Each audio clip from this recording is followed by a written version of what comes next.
Hi guys, in this next update video I'm going to be covering decal application. It's not something I normally do on camera because this can be fiddly. I tend not to show all the fiddly aspects on camera because it can be very time consuming as well. But this is in response to Sambia79, I believe, who asked on, I think it was the first video, it may have been the second one, about hints and tips for decal application. So I'm going to go through how I apply decals and some little pointers, and hopefully it will be of use.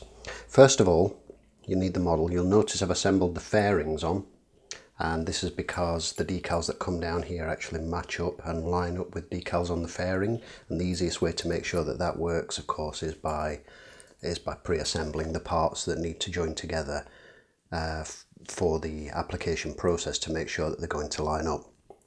And the most important thing that you need is a shiny, smooth, glossy surface to apply your decals to, like you can see here if I rotate that around in the light for you. It needs to be a smooth, glossy surface so that the decal adheres and sticks perfectly flat. And if you try and apply decals onto a matte surface, this is something you'll know if you've tried to do it, and something that most of us have done when we first started out modelling, myself included, when you build warplanes.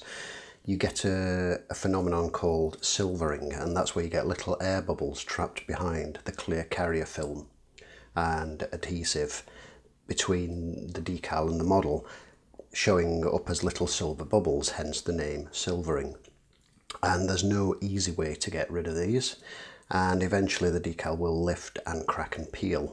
So you need a smooth surface to apply the decals to. If it's going to be a matte item such as a tank or a warplane, then you need to apply something like clear future or a gloss varnish first, apply the decals to it, make sure they're settled well, and then apply a matte varnish afterwards. Of course, with a gloss model kit, you don't need to worry about that. You just need a good gloss paint surface first, apply the decal, and then apply your clear coat over the top, which will provide a protective layer for your decal.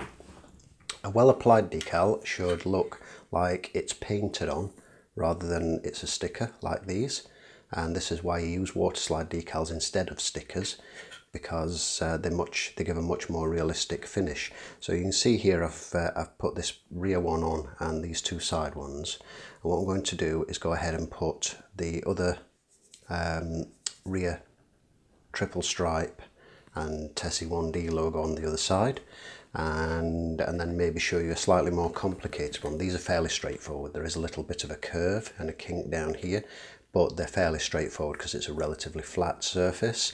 And then perhaps I'll show you a little more complicated one, where this one up here where it curves around. We'll see how that goes and how much time it takes up to apply those. So you'll need, for decal application, the decal sheet, a paper towel, a cotton bud, a pair of tweezers, a paintbrush, which I keep specifically for this job so it doesn't get contaminated with anything else, and a pot of water. Those are essentials. Also in the essentials, I would class microsol. This is the little bottle with the red writing, and it's a solvent which softens the decal and makes it conform to the shapes. So for example, if you were applying one that went over this ridge line here, it would make sure that it melted smoothly into that ridge line down here.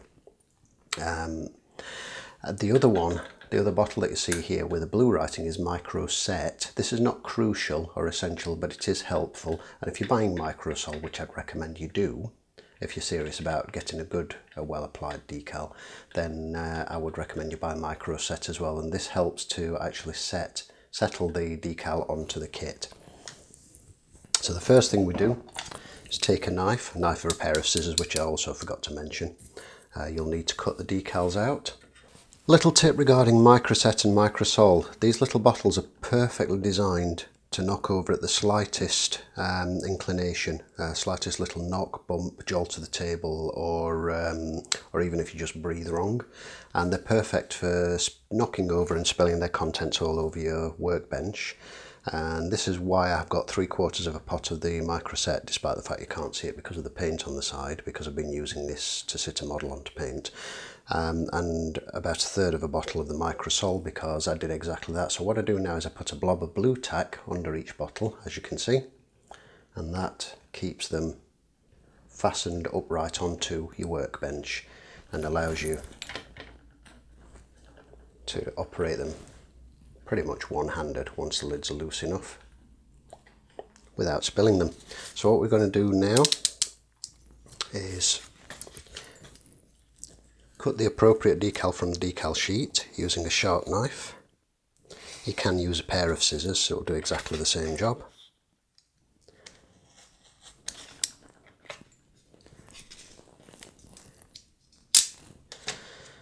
And then take the decal and immerse it completely into the water and leave it there for a few seconds. If the water is lukewarm, it will soak into the backing paper more quickly. If it's cold as this is, it will take a little bit longer, but it'll all do the same job. So it's literally just a matter of time. So leave it in there for 10 to 20 seconds or so. And you can see, if you look at the rear, if I can get this out of here and just show you, if you look at the rear, you can see where it's turning blue is where the water's soaked in, and where the white bits are, it's still soaking in there. And once this is saturated, it will soften the adhesive on the back of the decal. Now, after you've given it a good soaking in there, take it out, shake off the excess water, and lay it face down so that on the paper towel, so the shiny side of the decal actually allows the water to soak up, and leave the back soaking. And then we'll be back in a moment once that starts to slide off. When the decal is ready for application, the whole thing will just slide along the backing paper, as you can see there. At this point, you dip your brush in the micro set if you're using micro set. I personally recommend that you do. And then just give that a coating on the part of the model that you're going to apply it to, and then using the brush you can either slide or lift the decal off the paper. I'm trying to do this while keeping it on camera, so it's a little tricky, making sure you've got the orientation right, and lay it down on the model kit. You can discard the backing paper at this point and use your tweezers as an extra pair of hands to help position the decal correctly. So manipulate it into place with your brush. At this point you can pop that down and using your cotton bud give that a gentle dab to help expel the micro set from beneath it.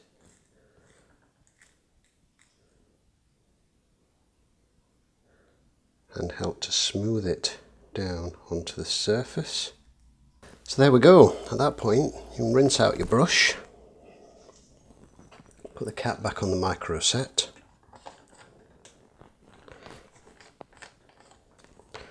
open up the micro sole, dip your brush into that, and then just paint on a generous dollop of micro sole. Set it down somewhere and leave that to sit for a little while. Wipe the brush off and just pop that to one side in case you need to touch it up. Put the lid back on that. Leave that to sit for a little while, and I'll show you a close-up of that in a moment. It will actually start to wrinkle up as it softens the decal. Unfortunately, it hasn't wrinkled up like it normally does, so I can't really demonstrate that there. So what I'm going to do is apply the next decal and show you on that once I apply the Microsol to that, and that's going to be the Tesi 1D logo that goes on here. Now hopefully you can see on this close-up of the Tesi 1D logo that the edges are sort of wrinkled. If I move that around a little bit so it catches the light, it'll be a bit more obvious to you. This is what happens with the application of the Microsol, and you'll see it's got a little curve downward there and a curve upward there, so it's not an overly complex curve, but it has got a curve on it. Now you can leave this to dry and it should actually just settle and even out on its own. Or what you can do is, once it's wrinkled up a little bit, is just take your cotton bud and smooth that down yourself and help ease it into place. As a final little portion to this, before this video just ends up being ridiculously long, because these things can be very fiddly and take time, you'll see I've applied the large decal from there onto the tank, and following that, this one here goes into that area and wraps around, and then these decals subsequently go down the sides and onto the fairings. Hence the reason, as I explained previously, about fastening the fairings on so that I can align them all.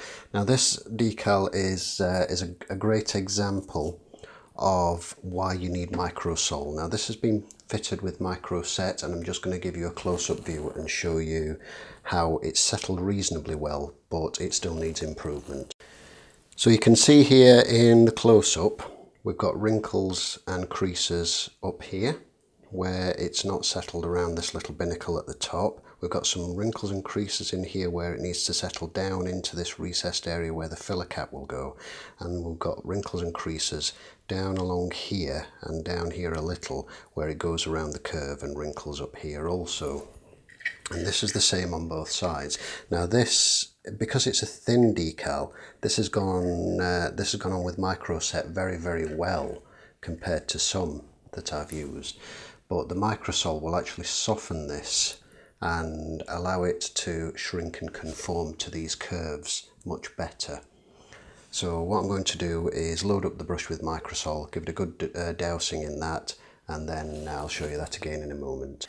As you can see just here, the application of the microsole has essentially added more wrinkles. It's basically it's wrinkled up the decal even more, and other than ironing out this little wrinkle here a little, I'm just going to let that settle on its own, and we'll come back in a little while once that's dried.